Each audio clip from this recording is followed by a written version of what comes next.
할렐루야, 좋은 아침입니다. 하나님께서 우리에게 귀한 하루를 주셨고 또 이 하루를 살아갈 수 있는 힘을 주시리라 믿습니다. 말씀을 통해 그 힘을 얻는 우리 모두가 되기를 원합니다.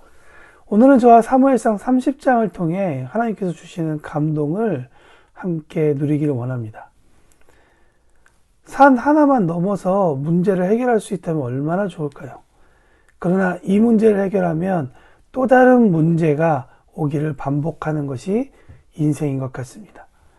문제 없는 삶을 살아간다? 그것은 거의 불가능하죠.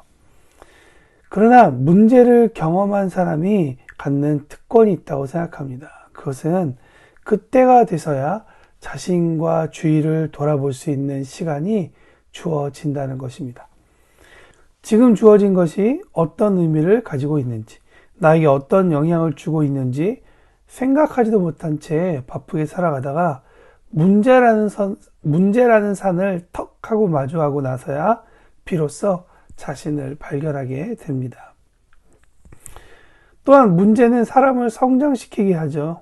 문제가 주어질 때만이 공식을 생각하게 되고 머리를 싸매게 됩니다. 자신이 무엇을 배워왔는지 또 얼마만큼 알고 있는지를 객관적으로 볼 수 있는 좋은 기회입니다. 하나님께서 왜 우리에게 문제를 허락하실까요? 오늘 그것을 한번 생각해보는 시간이 되기를 원합니다. 오늘 본문에 또 다른 문제에 빠진 사람들이 있습니다. 바로 다윗과 그의 부하들입니다. 다윗과 부하들은 시글락이라는 곳으로 이동하고 있습니다. 그들의 모습은 담소를 나누고 있고 좀 가벼워 보입니다. 그것도 그럴 것이 그들의 가족이 기다리고 있는 집으로 돌아가고 있기 때문입니다. 다윗과 그의 부하들이 이스라엘과의 전투를 준비하고 있는 이 블레셋 사람들과 합류하기 위해 자리를 비운 동안 이스라엘의 또 다른 적 아멜렉이 쳐들어와서 어린아이와 여인들, 노인들 가리지 않고 모두 데려갔습니다. 큰 위기를 지나갔다고 생각했던 다윗과 부하들 앞에 또 다른 큰 위기가 직면하게 되었다는 것입니다. 우리는 여기서 두 가지를 바라볼 수 있습니다. 첫 번째, 인생은 하나님의 기적을 어제 체험하며 큰 위기를 감사하게도 지나가지만 오늘 또 다른 위기를 마주할 수 있다는 사실입니다. 문제 없이 사는 사람은 없죠. 누구나 문제를 가지고 삽니다. 그렇다고 안고 있는 문제가 영원하지도 않는 것입니다. 또 하나, 하나님의 사람은 하나님께서 그 문제를 해결해 주심을 경험하게 된다는 것이죠.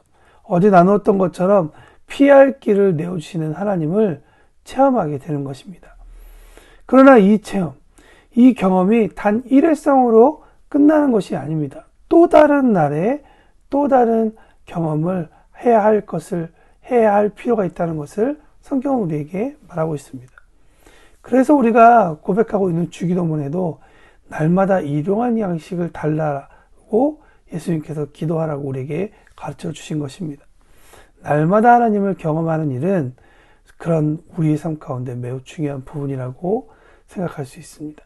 그렇기 때문에 날마다 주님을 사모하는 일이 우리 가운데 일어나기를 축복합니다. 그렇다면 이 위기에서 다윗과 부하들은 어떻게 행동했을까요?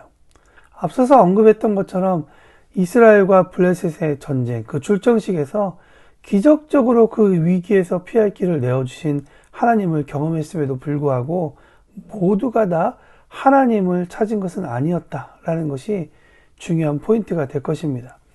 비록 큰 슬픔에 빠졌지만 다윗의 부하들은 이 모든 것이 다윗의 잘못된 판단이라 생각하고 그의 리더십을 의심하여 돌을 들어 죽이려 했습니다. 돌을 들었다는 것은 재판의 한 형식이기도 합니다. 그들 스스로가 재판관이 되어서 이 형을 집행하려 했다는 것이죠. 자신의 부하들로부터 리더십의 의심을 받고 또한 위기를 맞을 때 다윗은 어떻게 행동했는가? 그는 하나님께 나아갔습니다. 사무엘상 30장 6절에 보면 백성들이 자녀들 때문에 마음이 슬퍼서 다윗을 돌로 치자 하니 다윗이 크게 다급하였으나 그의 하나님 여호와를 힘입고 용기를 얻었다고 기억하고 있습니다. 비극과 위기에 대한 다윗의 반응은 여호와께 힘을 입는 것이었습니다. 여기서 우리는 다윗의 모습을 발견해야 됩니다. 첫 번째, 다급한 상황 가운데에서도 하나님을 찾는 훈련이 그는 되어 있다는 것입니다. 다급하다라는 번역은 히브리어 야차르라는 단어를 번역했는데요. 이 단어의 의미는 누르다, 그러니까 눌리다라는 의미와 좁혀지다라는 동사로서 아주 난처하고 괴로운 상태를 말하고 있습니다. 우리를 포함한 대부분의 성경에 등장하는 사람들이 겪는 상황 중에 하나는 바로 이 다급함입니다. 급할 때 나도 모르게 몸에 축적된 행동과 언어가 튀어나오게 되죠. 근데 여러분 그거 아십니까? 왜 운동선수들이 똑같은 행동을 반복하여서 연습하는지. 그것은 생각하기도 전에 몸이 반응케 하기 위해서입니다. 최대한 경우의 수를 반복하여서 연습할 때 실제 시합에서 부딪히는 그 어떠한 경우에서도 최소한의 그 문제를 발견하여서 좁혀서 그것을 해결할 수 있는 유일한 방법을 미리 습득하는 것입니다. 둘째, 8절에서 보면 다윗은 하나님을 찾았을 뿐만 아니라 그분께 여쭈었다라고 성경은 기록합니다. 이것은 우리에게 무엇을 이야기하냐?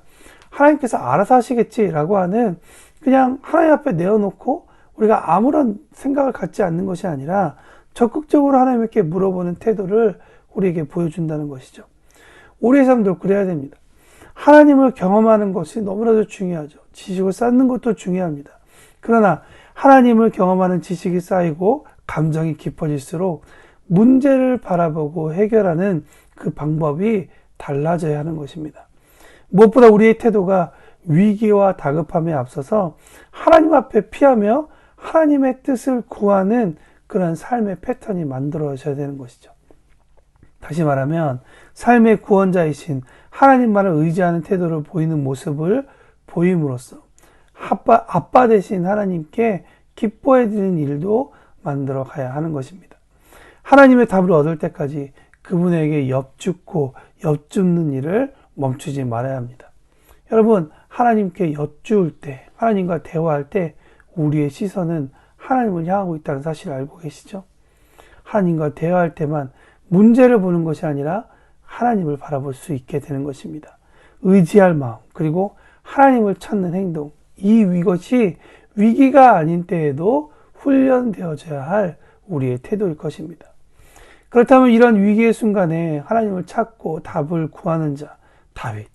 그리고 이 다윗을 보고 우리도 그렇게 살아야지라고 결심할 때 어떤 기대감을 우리에게 하나님은 주시는가. 29장에서도 그랬듯이 다윗이 전혀 예상하지 못한 방법을 통해, 사건을 통해 하나님은 그분을 의지하는 자의 소원을 들어주신다라는 것을 발견하게 됩니다. 그러므로 우리도 하나님을 의지하고 하나님의 뜻을 찾고 답을 구할 때 하나님께서 우리에게 이미 허락하신 사건을 통해 또 허락하실 사건을 통해 하나님께서 이 문제를 해결하신다라는 것을 기대하면 좋겠습니다. 그렇다면 이 문제가 어떻게 해결을 되어졌느냐? 다윗이 여호와께 묻자와 이르되 내가 이 군대를 추격하면 따라잡겠나이까 하니 여호와께서 그에게 대답하시되 그를 쫓아가라. 내가 반드시 따라잡고 도로 찾으리라. 이에 다윗과 그와 함께한 600명이 가서 부솔 시내에 이르러 뒤떨어진 자를 거기에 머물게 했으되 곧 피곤하여 부솔 시내를 건너지 못하는 200명을 머물게 했고 다윗은 400명을 거느리고 쫓아가니라. 무리가 들에서 애굽 사람 하나를 만나 그를 다윗에게로 데려가 떡을 주어 먹게 하며 물을 마시게 하고 그에게 무화과 뭉치를 뗀 덩이 하나와 건포도 2송이를 주었으니 그가 밤낮 사흘 동안 떡도 먹지 못하였고 물도 마시지 못하였음이니라.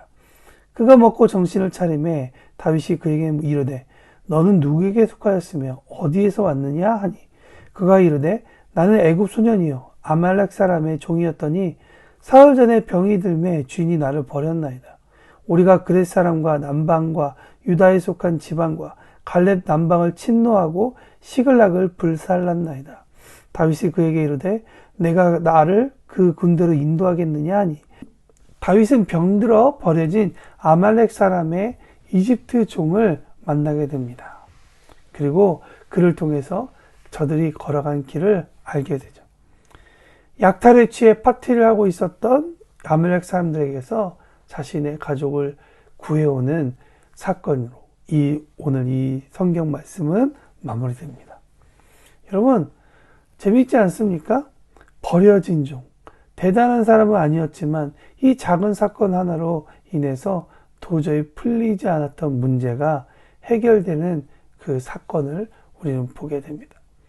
하나님께서 오늘 우리에게 어떻게 이 일을 진행하실지, 어떻게 이 문제를 해결하실지 기대감을 갖게 합니다.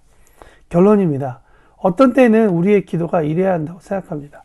하나님, 지금 이 상황은 무엇입니까? 왜 저의 마음이 다급할까요? 왜 제가 이성과 감정의 밸런스가 깨져서 이렇게 날뛰고 있을까요? 주님, 나에게 허락된 시험, 테스트의 출제 의도는 무엇인가요? 그동안 제가 성경 공부나 예배를 통해 배운 하나님을 아는 지식, 삶에서 경험된 당신을 어떻게 의지해야 할까요? 알려주시고 가르쳐 주셔서. 여러분, 우리가 이렇게 기도할 때 오늘 하루 여러분의 기도가 버려진 이방인을 돌볼 수 있는 눈이 띄어지기를, 또 그를 환대함으로써 풀려지는 놀라운 이 역사의 시발점이 되는 하루가 되기를 축복합니다.